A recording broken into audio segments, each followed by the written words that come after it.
No, honestly, that is nonsense. Nonsense.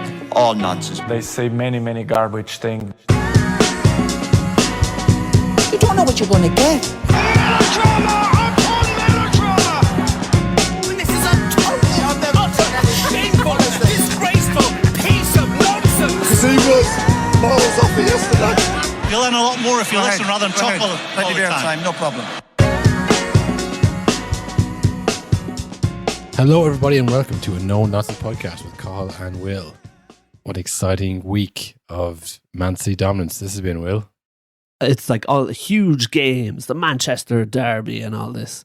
But it's just, the distance has grown so far between the teams who are actually good in the league and everyone else that even the biggest games now are like total walkovers, it feels like. Yeah, this is the thing. Every year, you know, there's always a lot of focus on Man United, be it like some players are decent or there's a structure in place or it's getting better. It's like this is always the litmus test of how good are they. Because, I mean, we talked about this before that Liverpool is almost like a separate thing. It's like that's its own battle. You know, that'll be there every year, you know. But Yeah. Man City are the kind of consistent team who've been there for the last 5 years, the team that Man United used to be. And that's what they want to get back to being. You know, they're even producing their own players now, Will, because that used to be Man United's like.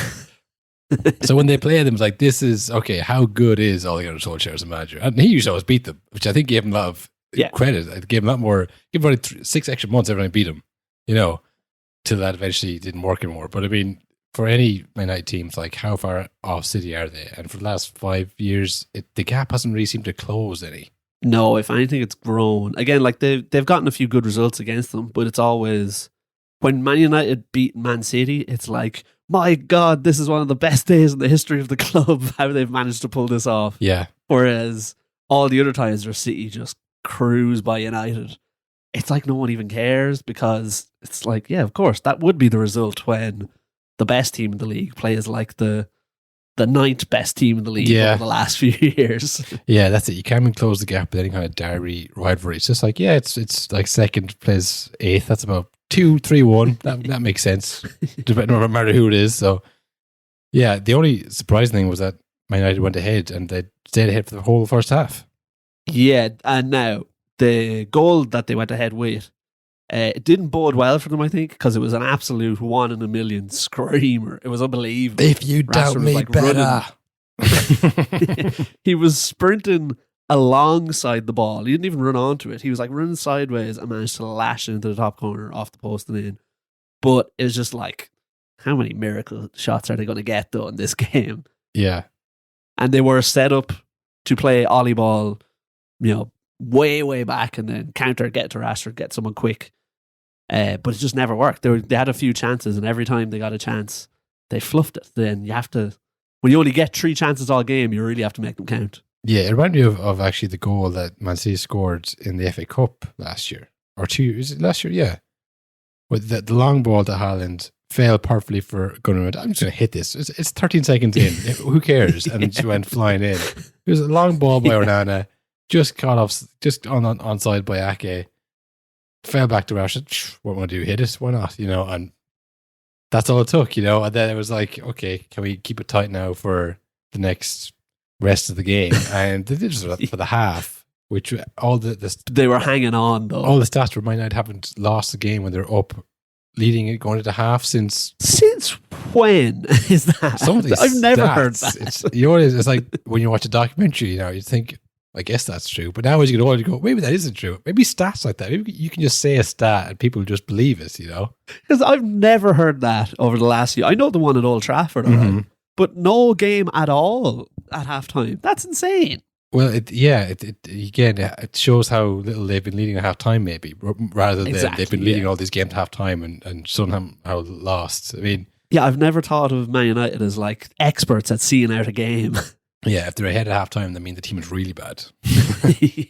Yeah, I alluded to there the statements that Marcus Rashford let out last week. There's lots of reports coming out that like him and Ten Hag's relationship is at its lowest. They're not even speaking anymore, and he wants look out. At this clip of him walking. Look at his body language, and you know all the body language experts come out, of course. It's like he doesn't want to be there. He's not happy. Do you have the statement there, or is there anything? The biggest thing was like if you support me good, if you doubt me even better. Wasn't that Even better, yeah. the line that Gary Neville wanted to parrot then when he scored the goal? Yeah. It was a part of a Players Tribune article, which I've seen. The only time I've seen Players Tribune articles are wrestlers do them a lot before pay-per-views. And apparently they're always ghostwritten. But this was a video interview, which was very strange. Oh, was it? Yeah, it had all the quotes in it as well, like a video of him saying all these things. So unless that was scripted too, but that would be weird. Like stuff that gets written about me, like 90% of it is false. The most recent thing in the media was more of that. To me, it's not new. To my family, it winds them up a little bit. They want the publicity. They want the attraction. They want people talking about anything as long as it's got their name in it. And a lot of the stories that I see about me is pretty much that. You know, there's one or two facts about the situation and the rest, someone's just gone off. That's obviously still a big dream of mine, to win the Premier League for Man United, and I don't want to waste time. You know, I want to be able to, listen, we know this year it's obviously unlikely, but when this happens, the only thing that happens in my head is what's the next best thing that we can get out of this year. First, winning the FA Cup, and then second, getting top four. So that's what we're aiming for, and that's what I'm pushing to do. It was just bizarre. It was like an extended essay about how much he loves Man United, and you know he is actually trying. It's just he said there's a lot going on people don't know about and things like that. But it was just bizarre because it just seemed like another PR move when really that's not what anyone wants to see right now. It's like the Apology FC back a few years ago. Yeah. We haven't had that in a while. But this is like the worst version of it ever. Like a fucking 20-minute interview of apologising. Well, was it more kind of, I'm not apologising, you just don't know what's happening behind the scenes and I don't need to apologise to anybody. It was kind of like, you know, I want to be here. Don't believe everything you read or hear from my manager. But it was just, I don't know what purpose it served rather than to put more pressure on Marcus Rashford. Yeah, I mean, at this point, is he probably better off just leaving it in this season, trying to find somewhere else? Well, that's the thing. I think judging from that article, it sounds like he never wants to leave. Like he would rather be, you know, club legend, stay there forever. You know, go from being a boy at the club all the way to retiring. That seems to be what he wants. But it's just like in the last few years, he's had one really good season and a good few shockers. And at a certain point, it's like, right, the club needs to make a decision here, surely, of like, yeah, do you have time to be sentimental for these players anymore? Yeah, because there was one clip there. Roy Keane was reacting after the game, and he was talking about a very measured response. But he said, you know, the kid he's done all right, or he's done okay, the kid, or something like that. And of course, when you think back to last week, when all the Man United fans were running out to say that, oh, Queven Keller, 25, is he a kid? You know. and going through the Liverpool youngsters one by one, saying he's not young, The Chelsea was younger. And he's at least 20. And then you have Roy Keane go out and say that Marcus Rashford 26 is a kid. It's just like they're all rushing to say, oh yeah, well I guess we can all just agree who kids are when it suits us. But yeah, for him it's like, yeah, he's had a few shockers. He's had a couple of very good seasons, scored some great goals. He has talent, he has ability, but I think it's just the pressure of it all, of like being the one who's going to bring us back to the top. Yeah, because that's whatever about any other player at Man United. When you're the best player, the most talented player, and especially when you're homegrown, it's like, oh well, he's not leaving anywhere. He's going to be our Gerrard, our John Terry. He's going to be here forever. You know, he's going to be the one that brings us back to like Premier League glory. And again, for most teams, Premier League glory is, you know, a couple of good seasons. For Man United, it's dominance. We want you to bring us back to 20 years of dominance. So I don't think anybody can really deal with that pressure on their own without like an unbelievable team around them. So for him, obviously he wanted to stay, but you would think it'd be best for maybe everyone if he just took a break from the spotlight and went somewhere else. Because I don't think he's a bad player overnight. Doesn't have the ability. It's just, I think there's too much going on there. Yeah, I think so.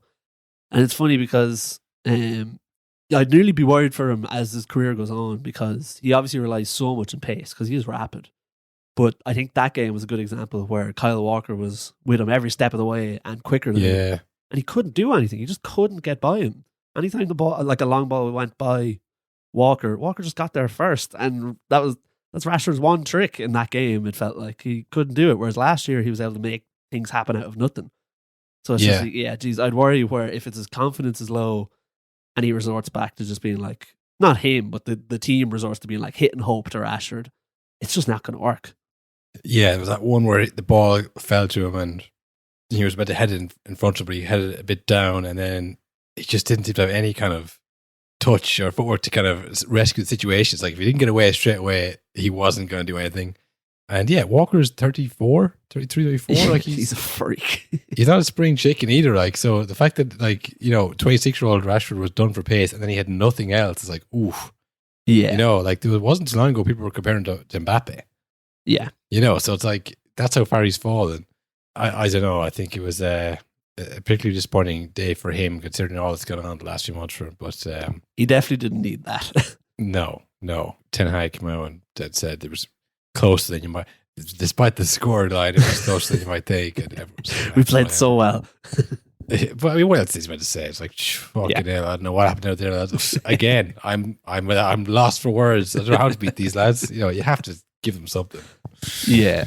But yeah, it's true. It's just a case of, cause I did see a lot of that of people being like, is he delusional? Like saying all this stuff. But it's like, no, he's lying to save his job. Yeah. And it's a combo of he's lying and also really what he should be saying is, lads, they're way better than us. They just have a better team from top to bottom. Their bench is better than our bench even. We can't keep up. For City, they came back once again, the comeback kids, Manchester City. They look very, very good. Foden, well, mad to think that he's going to be on the bench this year for England. I know, yeah. I saw a lot of people, he was doing that new sniper celebration. I don't know if it's new, but he did it twice in the game. I saw a lot of people screenshotting that and reporting them to the FA for inciting violence. Like, you may ban this fella for the rest of the season at least. Yeah, Phil Yesta was on top form. He scored a hat-trick last day, did he? Not the last day, but the last game against Man United, I think. He ran riot. But then I was thinking, why is he so, why do people not rate him? Because he is exciting and skillful, maybe quite practiced, but nothing wrong with that. And then I think on commentary, the stats that this was the most starts he's ever had for City, which was 25 in the Premier season. That's mad. He hasn't played over 25. He hasn't started 25 league games for City. So he is kind of a rotation player for City up until this point in his career. Was he 23, 22, 23? So yeah, I think until he's again, we were saying with Rashford, it's the pressure of being you are the best player, probably the only player who can help us win this game today. Yeah. There you can do it, rather than being one of 3 or 4 people. I mean, Jack Grealish has been, ostracized from the group. Has he been left to rot with the reserves or something? Is he not playing? I think he's injured. I think I heard Pep say he'd play when his performances are better or something like that. No? That does sound like Pep. That sounds like a real quote. I believe that. It's the thing, you can have someone like Jack Grealish to be like, when his attitude improves, then he can go back in, and then you can rotate with Silva and everyone else. You just don't get the same respect because it's easier. It's just easier to do that if you have people who can help you along the way, But he was unbelievable yesterday. Ridiculous. They all were. Rodri, De Bruyne. I know Haaland missed that big chance, but he still got a goal in the end. The fact he missed that chance as well. I've never learned more from an open goal miss in my life of how talented he is and how athletic he is, that he went for the ball that was at face height with his foot rather than heading it. Because he's just I can hit that all the time. I think it was one who was just between the shoulder, it was at shoulder level, which is it's not quite head, a bit high for foot, but I am Haaland, so we might go with the foot. I've actually missed a chance at that myself in my amateur career, Will, but I was closer to the goal. I was a lot closer to the goal. And it kind of came at me, and I lifted my leg to try. I should have. This is Gaelic football. I should have just palmed it in, But I went with the foot, and I hit off the crossbar and the post. Went by my head, and I completely missed it. It's just one of the things you get stuck in between two minds. What should I do here? And I go with the foot. I go, it's a bit high. I've already committed though with the foot, and then cue hysteria from the commentary team on Sky. But like I say, thanks to no small part, thanks to Amrabat, he gets his own goal. He's a shocker. There's a quote from I've been waiting to bust it out. I think I'm going to save it to the end of the season, though. I remember speaking about Man United's transfer business at the start of the season and saying they were raising the floor. Do you remember that? I do remember that, yeah. I wasn't really sure what you meant by that, to be honest. As in, they were making, the bottom of the squad, the worst players in the squad, they're bringing them up a level. That was the plan. Yeah. But what they've done is absolutely tank the place. It's worse than ever. The depth in the team, like when Rashford came off, it was Anthony that came on, Amrabat's on, Lindelof's at left back. Johnny Evans started the game and he was one of the better players in the United squad. Like, it's just insane at the moment. Yeah, no, I mean, Amrabat was very hyped coming up, and there's a lot of screenshots of different threads at the time of how he was the complete midfielder. It's like, that's why he's at Fiorentina, Yeah. That's why he's a deadline day move. Yeah, on loan. But we all saw him run really fast after Mbappe in the World Cup. So, I mean, how bad can he be, Exactly. And then Ansi has been really...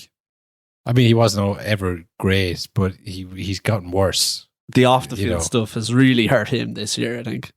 Off the field, all the criticism he's got, I think he's, again, suffered under the spotlight of I saw a fail compilation for him in that game when he came on. I was like, is that necessary? I think we're all in agreement he's a bad player. Do we need to really hammer it home that, look how many touches he had. Look, he lost the ball 2 times. This is the issue. If you're a bad player at United, there's no hiding. No, you get hammered, yeah. You get singled out and you get fail comped every week if it needs be until you're out of the club. And it's especially tough because I feel like it might be the case with other clubs as well, but I feel like United more than others, it's your own fans as well. Like you get it from other teams who hate Man United and they love seeing them doing badly. But I don't think there's another fan base out there who hates people performing badly for their team as much as United fans seem to. Like, they despise Anthony now. Yeah, because there's a bit of if someone is decent, United fans loved Ander Herrera. Oh, they just thought he was passionate and and all the kind of the mannerisms of a Roy Keane without being as good as Roy Keane. Yeah. And to that point, he was kind of overhyped, and people were then like, no, I won't let this stand. I need to point out how bad this guy is. But typically, if a player is just not good, he's come off your bench already. The opposing fans don't care. It's like, well, he's not going to harm us. No one thinks he's good. That's when it's your own fans who are making the fail comps, because it's he shouldn't even be on the bench. He shouldn't be coming on. Where's Ahmed Diallo? the Diallo versus Anthony one, or the Anti Alanga versus Anthony. I mean, yeah. Well, that was another win for City, although it looked like they might at least draw, but they end up winning it convincingly. Liverpool hung on, Will. They hung on to top spot. They did. Much, again, thanks to Queevy and Kelleher, who had a great... Now, I will say it was more so the first half, but he had a really good first half. He made a few huge one-on-one saves. I'm telling you, he could go for 30 million this summer. Come on. 30, 35 at least. Who doesn't need who in the world doesn't need a good keeper like Queven Keller out there? He's going to be starting for a big side, I'll tell you. Yeah. But of course, was another big player in a big side, physically and aura wise. Darwin Nunez, who got the last minute winner. I would argue he's becoming a cult hero at Liverpool. If they were to win the league this year, does he become a cult hero, or is he genuine, bona fide league winner and legend? It's funny because I think they'd look at him the way United fans look at Van Persie when he won us the league, but it'd be in a different way. It'd be huge moments. It'd be different, But in Van Persie, it was wow, every game he was amazing. Whereas Darwin was whoa, those 4 times we really needed him, he came through. He'd be a combination of Van Persie and Divock Origi. It's big games, big goals. But then also he did win us the league with his goals, but not by him scoring goals. Obviously, he didn't win us the league, but technically his 15 odd goals did win the league with us. It'd be a very strange one. But if he continues on this kind of form and they win a few cups and stuff the next 3 or 4 years or however long he's there, then he's cult classic because he's just so entertaining to watch. Yeah, exactly. Yeah, you had an interesting correlation, Will. So this is we're in game week 26, I think it is, maybe 28. I think it's 26. But it is the exact same game week as last year when Arsenal won against Bournemouth with a last minute winner, and cue hysteria were 5 points clear at the top of the table. But it felt very similar in that it was amazing they got the result. Like, shocking they got the result. It looked like it wasn't going to happen. It looked like that was going to be it where they lose it. But after it, it didn't feel like they're in control. It felt like we've managed to somehow stumble into a last minute winner here, but I don't see how much more times they could do it again. Very similar to Arsenal last year. Yeah, there was the Reece Nelson goal was at Bournemouth at home. That maybe a bit worse for Arsenal. Bournemouth at home, and they only barely beat. This was away in Nottingham Forest, who are not a complete walkover. No, they're not doing great in the league, but they're a decent enough team. But last year, when Arsenal were doing that, I was thinking it's too early for this kind of crack. It's way too early for last minute. You were saying it's written in the stars. Like, not for the next 11 weeks, it's not. You can't have something written in the stars for 11 weeks. You know, it's there's too long to go to doing these last minute winners. For Liverpool, obviously, it's injuries and they got to get injuries to come back. But Arsenal were the same. They were missing Saliba, they were missing Partey, but you know they mightn't come back. Look at Newcastle; those players might be gone for the season. You know, like they're this might be it. So it's be interesting how many more times they can pull out the fire like this. Yeah, and again, like some of the young lads were playing in that game and they played really well again. It was the same in the FA Cup game during midweek where they got past Southampton with the young players out. So like those young lads are stepping up, but I don't know. It just doesn't feel like there was a big difference between Liverpool barely, like literally the 99th minute getting a winner against Nottingham Forest, who were near the bottom of the table, versus Man City absolutely cruising by Man United in like with no effort. Yeah, it's the manner of how they're doing it. You know, it's like you said, the City have players in reserve. They're not even bothering playing. Like when they got rid of Cancelo last year, they weren't. Exactly. They weren't arse. They weren't pushed at all. Like, you know, they got there in the end and they kind of cruised in the end. So I mean, Liverpool can manage to get players back. I think they're probably on their day as good as them, but it's always that if, isn't it? It's always if this happens and that happens. Whereas City's like, just keep doing what you're doing and you will win. So it's definitely stacked in City's favour. Arsenal play, of course, tonight in a couple of hours. Yep. Wouldn't say they'll have any breaking news in the past unless something goes disastrously wrong on this in this episode. But three-way race, Will, how long do you think this will go on for? See, this is the thing as well, because like we said, at this stage last year, Arsenal were 5 points clear, but somehow felt like they were less likely to win the title than they are this season when they're in third, I think. It's just, they're so much more composed and in control. And, you know, it's not like skin of their teeth, last minute winners, we're still in this. It's just like, just another game, lads. Hammer these lads 5-0 now as well, like we did last week. And we'll move on to the next one then. So yeah, I don't know. I think it's an interesting one where Liverpool are like the plucky underdog, even though they're Liverpool. Yeah, well, everyone against Manchester City is the plucky underdog. People were saying if Arsenal win this, it'd be like Leicester win the league, which is crazy. And it's not true, but it's just like that's how people felt. That to even say that out loud is a crazy thing to feel. But yeah, we're all just waiting for 3 to become 2 like it always does, and then for 2 to obviously become 1, be it the last day of the season or before that. But I think Arsenal play Tottenham at some stage. They'll play Tottenham for the end of the season. Anything happens there. City, I'm not sure if they have any tough games, really. They play Liverpool next, actually. And then Arsenal after that. Tough run come up for City. As I mentioned, they play Copenhagen in the Champions League. Liverpool then on Sunday. Newcastle in the FA Cup. And then Arsenal the weekend after that. Then Aston Villa will. And still Tottenham to play. Very tough run for Man City. Tough run for Man City. If they win all those games, they'll have earned it, I suppose, at this end of the season, you know, to be behind and to come from behind and beat all those teams. For Liverpool, I mean, who are they playing left? Who do they got left to play?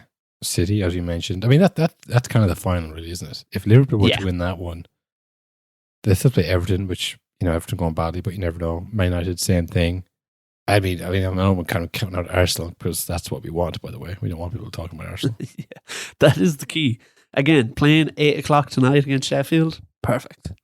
No one's watching that. No one's watching that.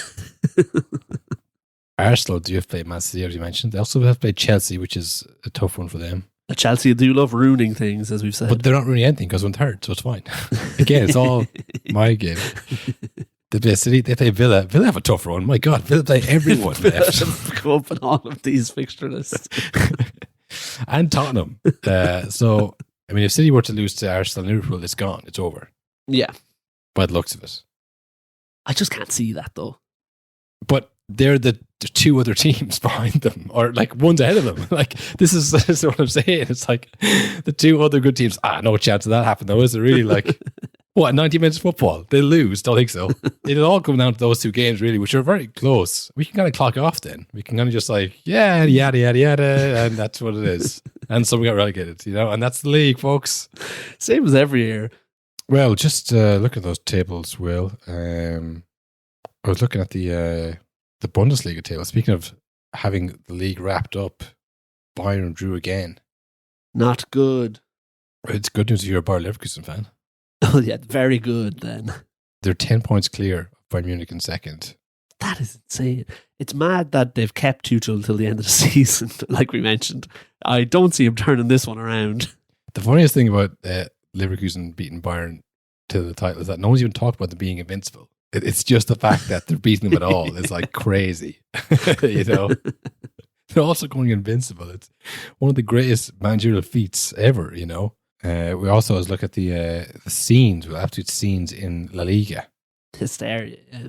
Hysteria. There was a game there between Valencia and Real Madrid. Valencia went 2 goals up, and then on the last kick of halftime, 5 extra minutes of halftime. All these extra minutes that we're seeing around Europe. Vinicius got like a scrappy, dirty goal. And Valencia players like, oh, what the hell? Like, how many more? What, 90 plus till Real Madrid scores? Is that what it is, Yeah. And presumably Jeff said, well, it's 45 plus when Real Madrid scored, actually, because only half time. And they came back out at half time. It was all Real Madrid, all kind of one way traffic. Then Valencia was kind of hanging on. Vinicius scored again.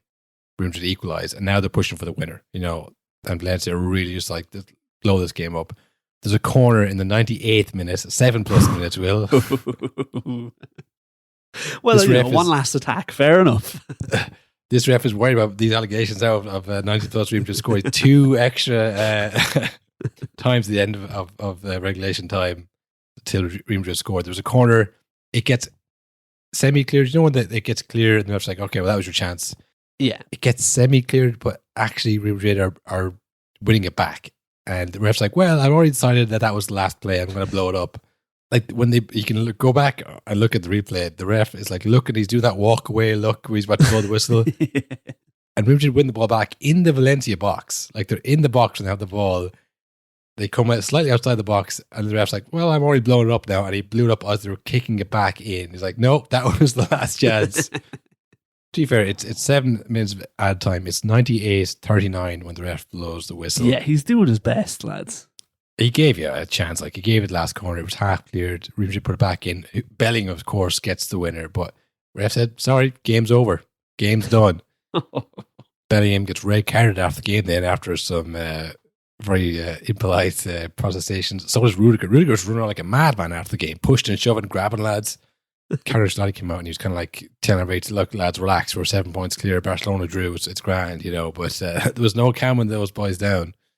So yeah, eventful scenes there in the Liga. But as I said, Barcelona drew 0-0 and Girona lost as well. They were got within 4 points to them, but I think Real Madrid probably have this wrapped up as well.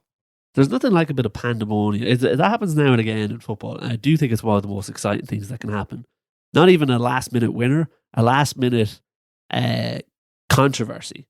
Yeah. The whistle's gone and all bets are off now. What are you going to do, card me after the game? Yeah, well, this is the thing. It was like, it's such a non-event because it's like there's still like 6 points clear, but they got Bellingham and Rudiger sent off. Then maybe they'll appeal that. But it's like, you went from like no issue, like you still got a point. It wasn't, you didn't lose the game, to just like, making an issue out of something that didn't need to be. Now, like the way Barcelona and Bruno are playing, I wouldn't say that there'll be any fear of it, but I mean, you never know, Will. I mean, it could be wrapped up, but depending on how the appeal goes, which I'm sure there will be, but you can't be abusing referees, No, they don't like that. But yeah, it is funny that it's much worse to get a draw and then lose Bellingham and Rudiger for probably a few games if it's a straight red. Yeah. But like, if they had have scored to equalise in the last minute, they would have been equally as happy, even though it would have been the exact same result. This is it. Exactly. If they hadn't got that equalising goal and they're pushing the equaliser, then they would have been thrilled. But yeah, maybe a bit short-sighted. But they'll probably use it for a game because it's not dangerous tackle. It's just a straight red for abusing an official or whatever. Said a bad maybe it was word. even a second yellow. I don't know. But it was also pandemonium. If you like that, well, you love this. There's also pandemonium in Serie A. Yeah, pandemonium. Yeah, AC Milan were playing Lazio in a pretty ill-tempered game. No, sorry, pretty well-tempered game up until the end. It was 1-0.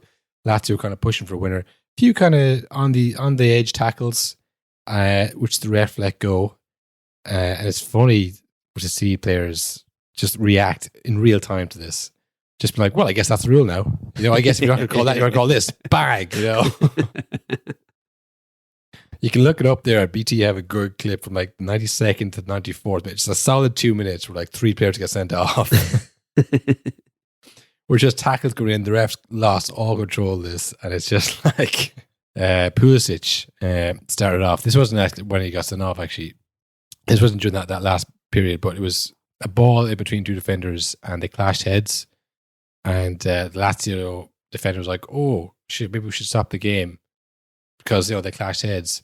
But he wasn't going to kick it out. He wasn't going to kick it. He was like, maybe I'll wait for the ref to call it. And Pulisic was like, I didn't hear a whistle, and just kept running at the ball. And he was like, kind of half holding him off, shouting like, ref, somebody call this, stop this, man. Pulisic gets the ball, runs past him. He grabs him both shoulders and drags him down.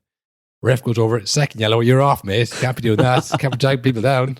So yeah, he should just kick it out, to be honest. But he was waiting for the ref to call it so he wouldn't have to kick it out. Pulisic was then involved in Guendouzi. He was chasing down Guendouzi. He got his own back, dragged him back, pulled him back, and then Guendouzi lashed out and pushed him and kicked him, and yellow card for him. Second yellow, red.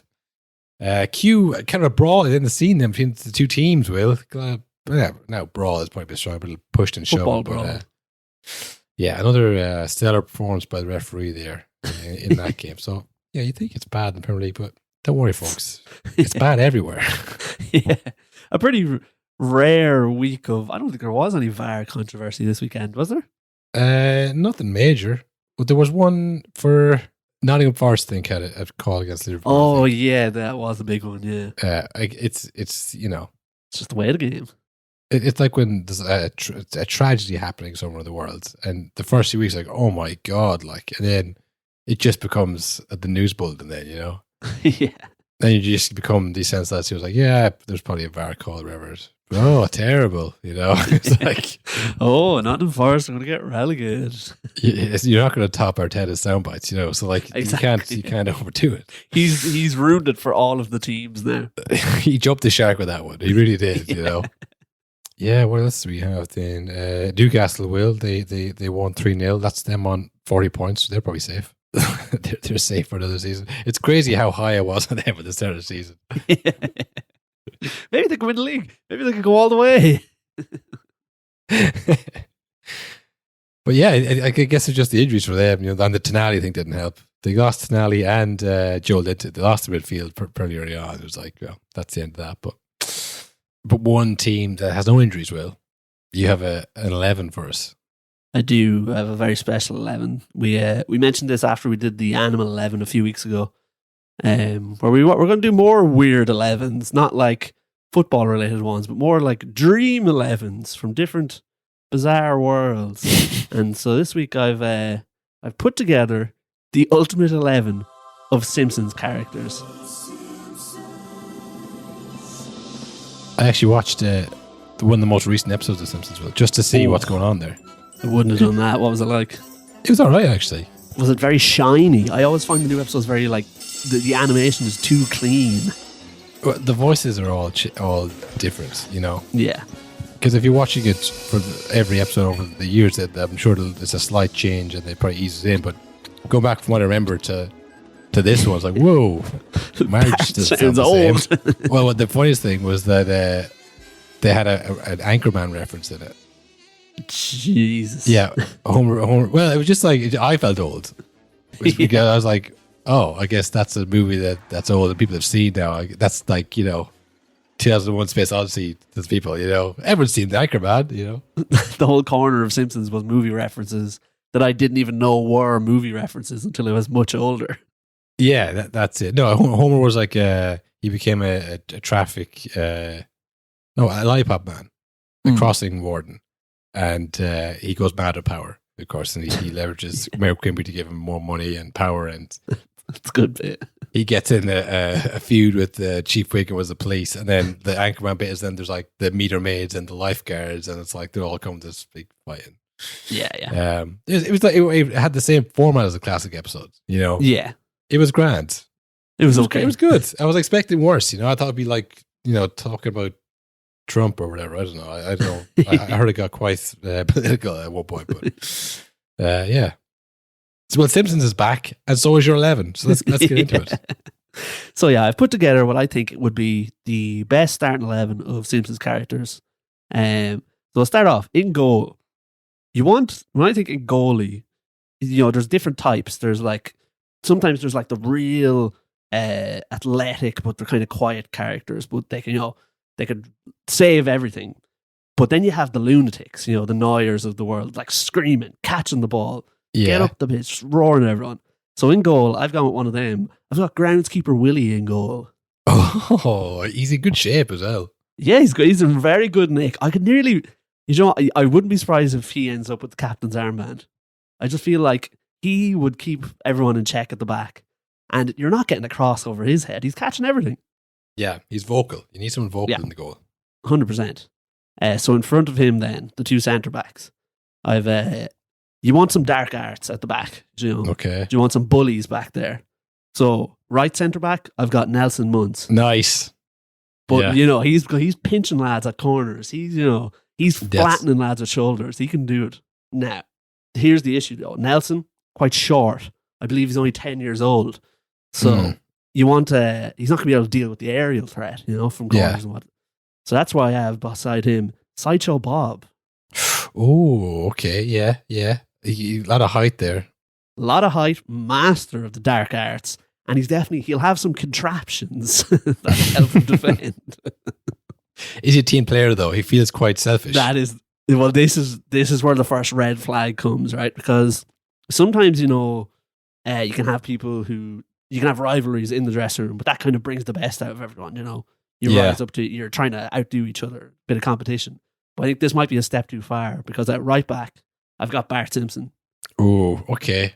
Yeah. He might be too close to Sideshow Bob and Nelson as well, who also doesn't get along with Bart. In different episodes, yeah. But, I mean, Bart's going to be checking his shoulder there. He's going to be looking at his man and behind him, But the reason I have Bart right back is I think he's going to be quick, he'll be nimble, but also I don't think he'll be afraid of a tackle. I think, he'd be up for it. Okay, fair enough. Over on the left back then, this is an odd choice looking at it now. I don't really remember my reasoning. For some reason, I have Mo Sislak left back. Yeah. No, I can see that. I could see Mo doing a job at left back for sure. I do think he has a nasty streak to him. Again, I don't think these are like inverted fullbacks or anything. I think this is, old school, kind of old Alex Ferguson 4-4-2 job. This is a devious backline already. This is like not one you want to turn your back on for a second. It's like Atletico Madrid, yeah. It really is, yeah. So then we move into the midfield. Like I said, it's 4-4-2, so we've got two in the middle. Right centre mid, I've got Big and Burly. I would say he's athletic, maybe not quick, but he's strong. Rainier Wolfcastle. Oh, yeah. Okay, yeah. He might be a bit isolated on that wing, maybe, Will. That's what I think about. I don't know if he's how mobile he is. He's going to have to rely on Bart a lot on that wing. Yeah. But yeah, I think, he's a big fella, an imposing presence on the pitch, definitely. But then beside him, I've got, people would criticize his leadership skills maybe, but I think he's a natural born leader. I think he has something to him, and I could see him pulling the strings. I've got Principal Skinner beside him. Yeah, oh, that's a good shout. The man was in Nam, He was in Nam. Look, we all know the Principal Skinner, the bumbling buffoon, it's just an act. The real Skinner is a little... You're taking Prime Skinner, are you? In Vietnam. Yeah, I don't remember his real name. Yeah, let's not look at that, Ro. I'll come up with it in 5 minutes when I think about it. So there's my midfield. Wolf, Castle, and Skinner. So then we move on to the wings. So like you said... Oh, sorry, I thought Wolfcastle was on the wing there. I was like, that's mad. No, he's right centre mid, sorry. Oh, okay, yeah, okay, right, sorry. It's him and Skinner. Armand Tanzarian. Armand Tanzarian. That's who I've got in midfield. Is it Tanzarian? Is it Armand Tanzarian? That sounds right. I'll look it up now. Or famously, the episode where the majority of people thought the Simpsons jumped the shark. Yeah, you can't go back from that, and we always pretend this hasn't happened. You can't do that. Yeah, Armand Tamzarian. Tamzarian, yeah. So you have Tamzarian and Wolfcastle in the middle. So then we move on to the right wing. The right side, I don't think Wolfcastle is going to be winning the ball much. So you need someone quick and athletic up there. Yeah, a he's wild not smart, card. Wolfcastle. No. He doesn't have no ball knowledge. No. So we have, I was like, right, who's athletic, quick, nimble? So I went with Cletus, the slackjaw yokel on right wing. Yeah, he's got that kind of crackhead athleticism. Yeah, he's slender. I think he'd be like quick on the ball. He could turn quick. Look, the fucking stands are going to be packed with the family. So that's good for the clubs, Yeah, he'll sell tickets, yeah. So over on the left wing, similar build to Cletus, I would say. Probably taller. I have Otto. Okay, a liability, Will. You're not happy with Otto? Literally the last episode I watched, the most recent one, he went missing for weeks on acid, and Homer had to step in and become a lollipop man. Because there was no one could drive the kids to school, so kids had to walk, and Homer had to be the guy heading across the street. That is a bad sign, because I tell you, he's a bit old for that crack now. How long has he been doing that? I think he was going to be like a holder from the 60s when the Simpsons first started, and it's 2024, so... So that is why, looking at it now, that's why I had Mo behind him, because I was like, Otto's not going to track back. Otto's not going to defend. Not a chance he's going to track back. He might even track forward, Will. No, he's lost track of his whole life. So then we move to up top. It's a bit of a twofer. I was like, what is the ultimate partnership I could get up there? And I think you might even be able to read my mind here. But I was thinking, Andy Cole, Dwight York, that kind of level. Up front, I've got Carl and Lenny. Yeah, they would work well together. I think they're actually probably more like Manny and Salah, to be honest. I'm not sure how well they really get on in close quarters, but they know each other Lenny very well. likes Carl more than the other way around. Yeah. No, that's good. I like where your head's at with that partnership. They know each other better than anyone else. Yeah, look, I think Lenny's going to know exactly what Carl. He's going to be there. He'll get on the end of every rebound. He'll slip them through balls. They're made for each other. And then finally, that's the whole team. But managing the team, I have Professor Frink as well.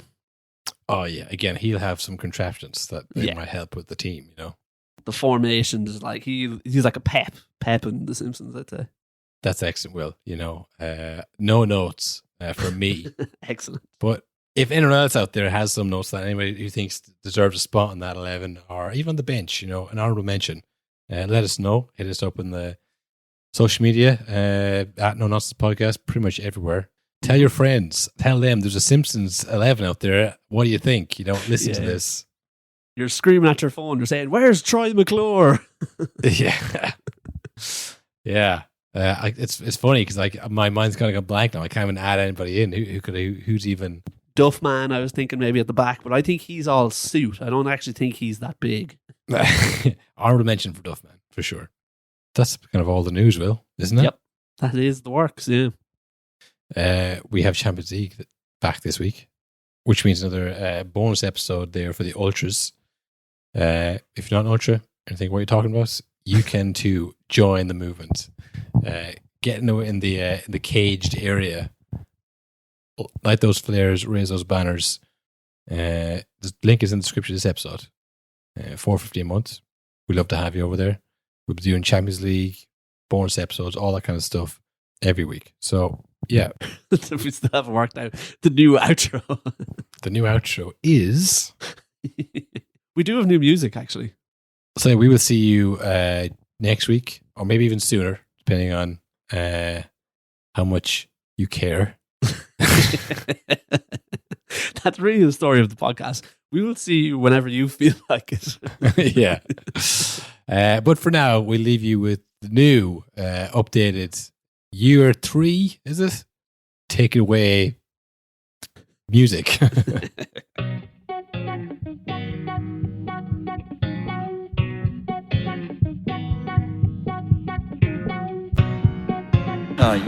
Honestly, that is nonsense. Nonsense. All nonsense. It's embarrassing. It's a disgrace. I'm not trying to be disrespectful at all already. Okay. I enjoy every day of it. We're giving our supporters some joy and some belief and some hope. Do you know there's no law? There's no one's going to die. Yeah, bin it, mate. Just bin the whole idea. Just forget about it.